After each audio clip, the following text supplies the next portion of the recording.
What is our responsibility in saving this country?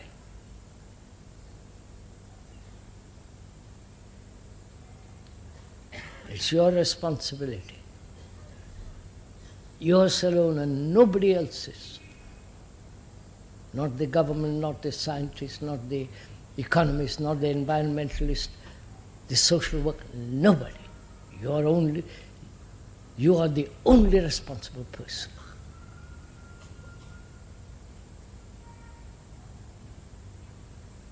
Therefore it matters very much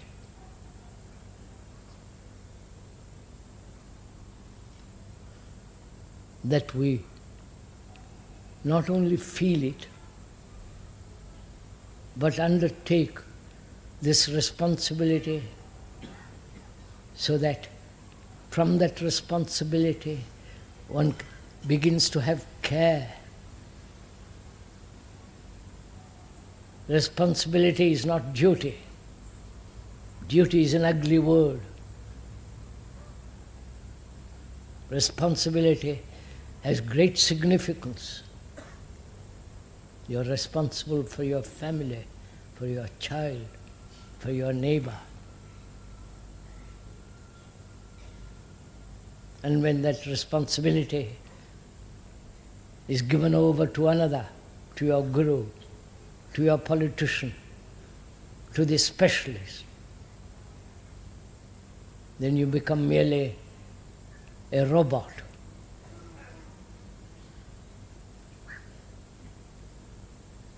And that's what we have done. We have handed ourselves over to all the authorities that exist in the world. We have become incapable of thinking for ourselves,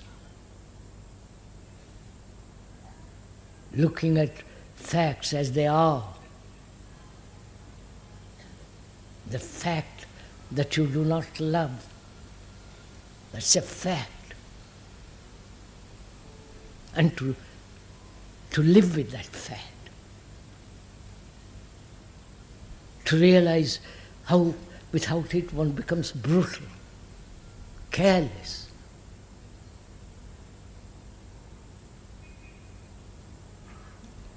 And when you live with that fact that you do not love,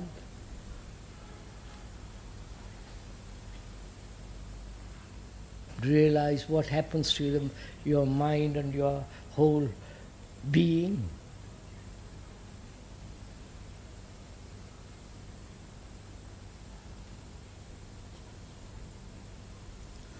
To realize it not as an idea, but as an actual daily fact. Then your whole approach to life is totally different. You become sensitive, you become alive, you become passionate to change that which is not true. So,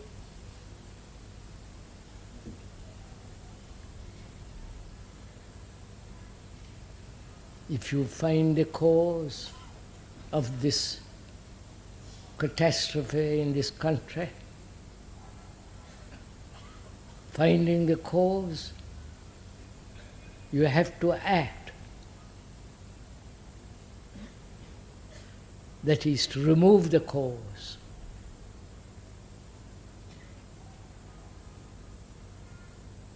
And to remove the cause is to observe the cause, not try to change the cause. If I am corrupt, I observe what that corruption is.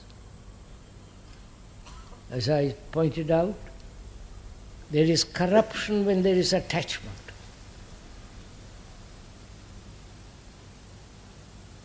Whether it's to your family, to your belief, to your profession, to a particular dogma, belief, there is inevitably corruption takes place. Haven't you noticed this? If I'm attached to a belief, I'm attached to it because I find satisfaction, security in that belief. That belief may be illusion, but I'm attached to it. So that attachment separates me from another, who believes another, who has his own particular attachment. So there is conflict between us.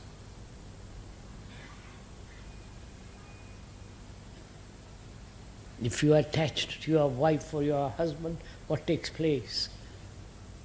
You are anxious, you are frightened, you are jealous.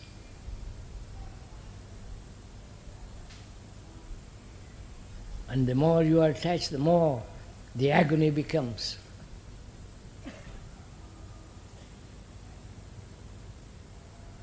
So where there is attachment, there must be corruption.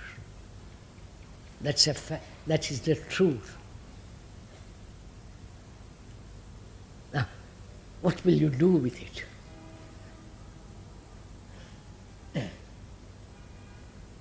Or will you find lots of explanations or rationalize and say, yes, I accept that, but we have to live in this world.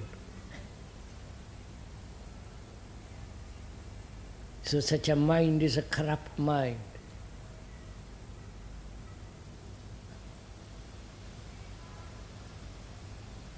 So the responsibility is yours.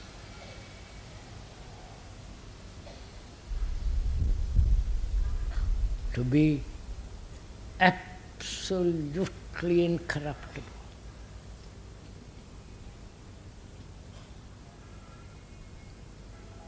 And to have such integrity that's like a rock.